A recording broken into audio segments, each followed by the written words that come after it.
টরি কিছু লিখো না কোনো।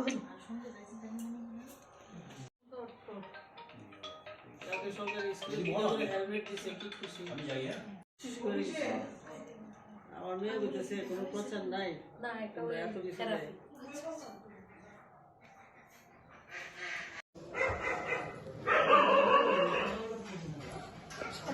নষ্ট হয়ে গেল গা, আমার ছেলে যেদিক দিয়ে গেছে সেদিকের ক্যামেরাটাই নষ্ট শুধু।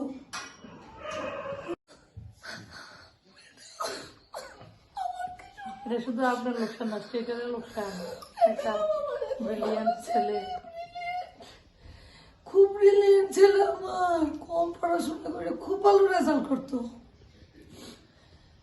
সে ভার্সেটাইল স্বভাব ছিল ম্যাডাম, অনেক কোয়ালিটির অধিকারী, খুব ভালো রিসাইটেশন, খুব ভালো গান, খুব ভালো কুকিং কোয়ালিটি, খুব ভালো পড়াশোনায়, স্বভাব খুব ভালো। বিষয়টা সোশ্যাল মিডিয়াতে দেখেছি যে আমাদের ক্লাস 10-এর ছাত্র, আমাদের অর্ঘ্যদীপ মজুমদার, স্কুলে একটা সমস্যা হয়েছে, সে সমস্যাতে হয়তো মেন্টালি টর্চার করা হয়েছে ওকে। সে একটা বিশাল একটা স্টেপ নিয়েছে, যে স্টেপের জন্য আজকে আমরা ওকে হারিয়েছি, দুর্ভাগ্যজনক। আর এত কম বয়সের স্টুডেন্ট। আমি সবসময় বলি, কোনো ছাত্র বা ছাত্রী, কোনো পরিবারের ছেলে মেয়ে শুধু ওনার পরিবারের নয়, এটা দেশের জাতির সম্পত্তি। তো আমাদের একটা ব্রাইট একটা সন্তানকে আমরা হারিয়েছি, তাদের পরিবারের সঙ্গে দেখা করতে এসেছি। আমার বিশেষভাবে আপনাদের মাধ্যমে একটা অনুরোধ থাকবে, আমিও ছোট জায়গা থেকে উঠে এসেছি, আমরাও স্বপ্ন দেখতাম নামি দামি স্কুলে পড়াশোনা করার, কিন্তু এই ধরনের অবস্থা দেখার পরে সেই স্কুলের প্রতি আমাদের আর শ্রদ্ধা কতটুকু থাকে। আর বিশেষ করে আমরা যারা আগরতলাবাসী, যারা মা বাবারা যারা এইসব ব্র্যান্ডেড স্কুলে পড়াশোনা করান, তারাও কিন্তু অনেক সময় নির্যাতন ওনাদেরকে সহ্য করতে হয়। আমি একবার খোলা আপনাদেরকে বলছি, স্কুলগুলি নিজেদের ব্র্যান্ডটাকে তারা বিক্রি করে, এবং এই স্কুলে যারা শিক্ষক শিক্ষিকারা জব করছেন, তারা বেশিরভাগ ক্ষেত্রে স্যালারি কম পান আর বেশি পান। তাদের একটাই শুধু ব্র্যান্ড লাগে আর টিউশন, তাদের টিউশনটা হচ্ছে তাদের পেশা।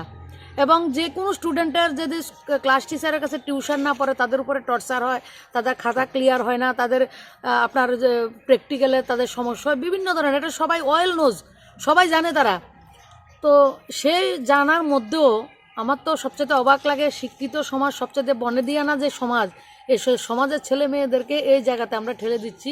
তো এটা নিয়ে আমার মনে হয় সবার একটা চিন্তা করার বিষয় রয়েছে। আর স্কুলে যেটা হয়েছে, আমি আশা করব বড় স্কুল বেশি বেশি টাকা নিয়ে তারা স্টুডেন্টকে পড়াশোনা করান এবং খুব ডিসিপ্লিন মানেন। আমি যেটা শুনি জানি, যদিও আমি কখনো শ্রীকৃষ্ণ মিশনের স্কুলে আমি যাইনি, যাওয়ার কোনো আমার ইচ্ছেও নেই তেমন বেশি একটা। তো সেই স্কুলের মধ্যে সিসিটিভি থাকবে, সিসিটিভি ক্যামেরা থাকবে, সার্ভিলেন্সে থাকে, বিভিন্ন বিষয় তাদের থাকে, সেগুলির মাধ্যমে দেখে একটা সঠিক তদন্ত হওয়া দরকার। এবং সেটা শুধু আজকের নয়, বিগত দিনে এবং আগামী দিনের জন্য। বিগত দিনে অনেক কিছু হয়েছে, এবং যদি আজকে এটা ঠিকমতো আইন মোতাবেক যদি এটাতে সুষ্ঠু বিচার না হয়, তদন্ত না হয়, আগামী দিন আরও ভয়ঙ্কর কিছু হতে পারে। আজকের যে অর্ঘ্যদীপের মা বাবা, তার আত্মীয় পরিজনদেরকে সান্ত্বনা দেওয়ার কোনো ভাষা নেই, কারণ আমরা নিজেরাও মর্মাহত। তো আমাদের মা বাবাদেরকেও অনেক কিছু ভাবতে হবে। এই বিষয়টা আমাদেরকে চোখে আঙুল দিয়ে শিখিয়ে দিয়েছে যে আমাদেরকে অনেক কিছু ভাবতে হবে এই বিষয়কে নিয়ে। এখন অর্ঘ্যদীপের মার অবস্থা কীরকম আপনারা দেখেছেন, মা তো পাগলের মতো, মা তো বলতে পারছেন, বাবা তো বলতে পারছেন না, বোন রয়েছেন, আত্মীয় পরিজনরা রয়েছেন, বাড়ি ছেড়ে এই জায়গায় চলে এসছেন, তারা নিজেদের সে জায়গায় নিজেদেরকে সামলাতে পারছেন না, তাই বলে আত্মীয়র বাড়িতে ওনারা এখন রয়েছেন। অত্যন্ত কষ্টের, এবং বিষয়টা সবার ভাবা উচিত এই বিষয়টাকে নিয়ে। এমন আরও অর্ঘ্যদীপ রয়েছে যারা স্কুলে প্রতিনিয়ত এরকম টিউশনের জন্য যন্ত্রণা তাদের সহ্য করতে হচ্ছে।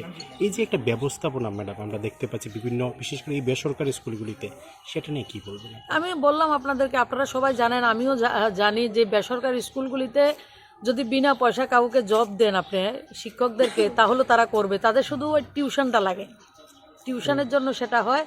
সেই দিকটা নিয়ে সরকার এবং বেসরকারিভাবে আমাদের সবাই মিলে, সমাজের প্রত্যেকটা অংশের মানুষ মিলে সবাই এটার বিষয়ে ভাবতে লাগবে, এবং ভালো একটা সলিউশনের দরকার আমি মনে করি। আপনার তরফ থেকে কোনো পদক্ষেপ নেবেন? আমরা তাদের পরিবারের যারা পদক্ষেপ নেবে তাদেরকে সহযোগিতা করার জন্য আমি ব্যক্তিগতভাবে প্রস্তুত রয়েছি।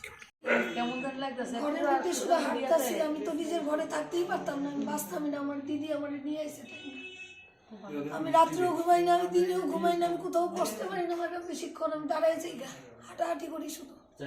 আমার মনটাতে এত শান্তি, এত মেন্টাল ফিজিক্যাল টর্চার করলো যে আমার ছেলেটা নিজের অপমান সহ্য করতে পারবে না, সুইসাইডের পথ বাচ্চা দিছে। আমিও ঘরে নাই, আমার কর্তাও ঘরে নাই, তার দিদিরে একটা ঘরে গিয়া পড়াশোনা করতেছে, তাই ঘরে এই বাই দিস টাইম এত বড় একটা স্টেপ নিয়ে নিছে। কতখানি মেন্টাল টর্চার সে পাইয়া থাকলে এরকম করতে পারে। আমরা কোনোদিন তারে কইছি না যে বাবা এত মার্ক পাইতে দিব, কেমন হয়েছে তোমার পরীক্ষা, কোনোদিন জিজ্ঞেস করিনি এরকম। আমি বিএড করছি, এমএড করছি, অনেক কিছু পড়াশোনা করি, বর্তমানে লেখালেখি করি বহু বইয়ের মধ্যে।